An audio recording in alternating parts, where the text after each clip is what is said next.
सानै गथ'नि बिमा सनाथि बर'आ गोमानानै दं।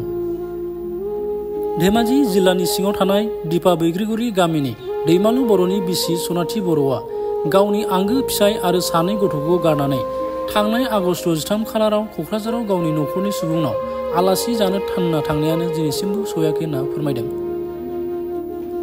सनाथि बर'नि फिसाय आरो गथ' गथायजों लोगोसे न'खरनि सुबुंफ्रा गोबां जिंगा सिदों आरो सिलाफोथार दख'रा दुलाराय बर' फरायसा आफादाबो बेनि सायाव गोथौ दुखु मोननाय फोरमायदों।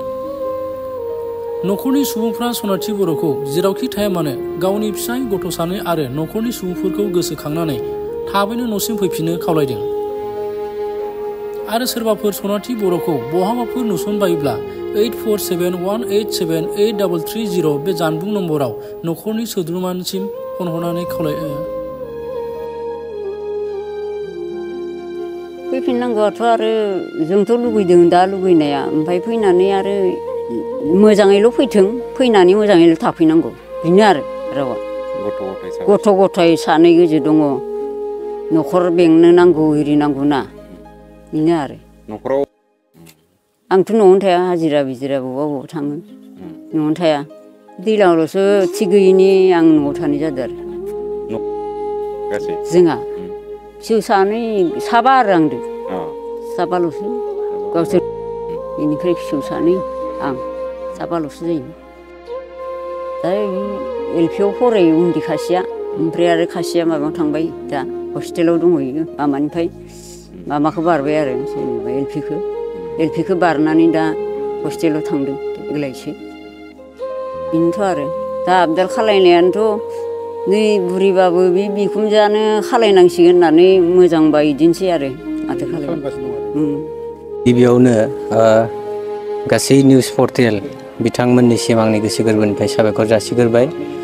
सिलाफोथार दख'रा हिसाबै जिथुनाखि बैग्रिगुरि गामिनि दैमालु बर' बा दैमालु बर'नि जिथुनाखि बिसि खारनाय बे केसनि सायाव सिलाफोथार दख'रा दुलाराय बर' फरायसा आफादा अलरेडि मोनसे सम लानानै सावरायखांखानाय जाबायमोन आरो बेखौ दख'रा आफादनि गासैबो दैदेनगिरिफ्रा फैनानै बेखौ मोजाङै मिलायनाबो होनाय जाखादोंमोन।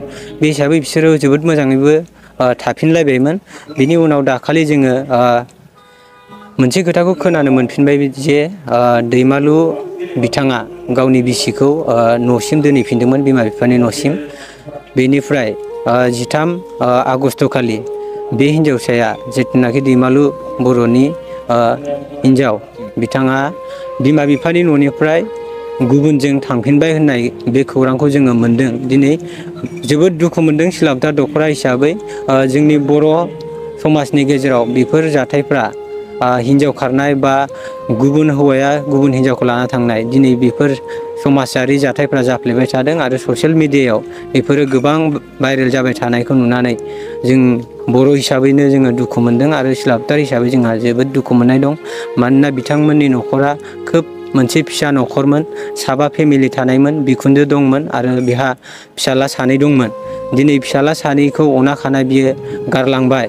दिनै मा गोसोयै थांनो हाखो बेखौ जोङो सिलाफोथार दख'रा हिसाबै न'खरजोंबो सावरायनानै बिनि हौवा दैमालु बर'जोंबो सावरायनानै जोङो बिथांखौ फैफिननायखौ लुबैदों आरो मोजाङै न'खरखौ बेंनानै मोजाङै संसार जालांफिननायखौ लुबैदों आरो फिसाला सानैखौ मोजाङै लेखा फोरोंनानै गिदिर मानसि जाहोनो हानाय खालामलांफिनो आरो बिथांमोना बिसि फिसाय अनलायनानै बै बैग्रिगुरि गामियाव मोजाङै संसार जाफैफिनो। जोंबो सिलाफोथार दख'रा आफाद हिसाबै जों बेखौ जेब्लायबो लुगैगोन।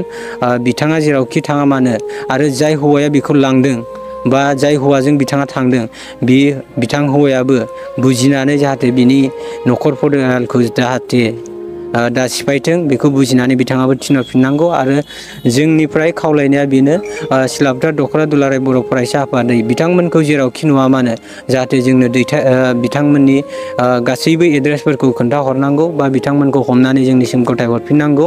जोङो दख'रा आफाद हिसाबै जोङो बेखौ गासैबो रायजोफोरनिसिम खावलायहरबाय। बिथांमोननि गोजोन संसारा जाहाथे आरोबाव दाजालांफिनो, जों सिलाफोथार दख'रा हिसाबै जोङो बेखौ हास्थायबाय। आंनि दैमालु फंबाय आरो दैमालु बिसिनि फंबाय सनाथि, बियो माने न'आव बिदिनो न'निफ्राय आलासि जानो होननानै बुंबाय थानायलाय बियो न'आव दोनहैनाय जादों बिनि फिसाया दैमालुआ। बेनिफ्राय दैमालु बर'आ दोनहैनायनि साननैसो सप्तासे 10 दिनसो बिदिनो थाबाय नामाथाय थानानै बेनिफ्राय क'क्राझाराव आलासि जानो होननानै थांनो होननानै बुंदों बिनि बिमा बिफाया। बेखौ जों खबर लानायाव दा बियो माने दा अबाव खारनानै दंहैयो दा अबाव दंहैयोथाय दा जोंनो नांगौ फिसा सानै दङ बेहा आरो न'आवथ' रावबो गैया बिनि फिसायाबो दैमालु बर'आबो खामानियावनो दंहैयो। खामानिया मुम्बाइआव होनदों मुम्बाइआव दंहैयो। दा बेखायनो रावबो न'खर बेंग्रा गैया गथ' सानैया खस्थ' जाना दं। सासेखौथ' जेनेबा हस्टेलाव हरदों दा सासेया न'आवनो दङ न'निफ्रायनो थांलाय फैलाय ओंखामखौ मोजां संफिननो हाया जाहोफिननो हाया बेबो बुरि देहा गावनि देहायानो लथं फथं। ओंखायनो जोङो दा आंनि बेवाइखौ मोजाङै मोजां फैफिनबा मोजां होननानै आं सानो आरो दा जेरावखि थाया मानो जिखि जाया मानो माबा जेरैबाबो जेनेबा थांबाय भुलफ्राव थांबायबाबो मानसिखौ जों फैफिनजानायखौ लुगैयो आरो फैनांगौ होननानै आं खावलायहरो आरो बबेबाफोर नुबाय बायोबा कन्टेक्ट नाम्बार होनि डाइरेक्ट होनांसिगोन ना 4718783330 बे नाम्बाराव कल खालामबानो जों मोनगोन आरो जोंनो बायसान्स नुबाय बायोब्ला खबर हरबानो जाबाय।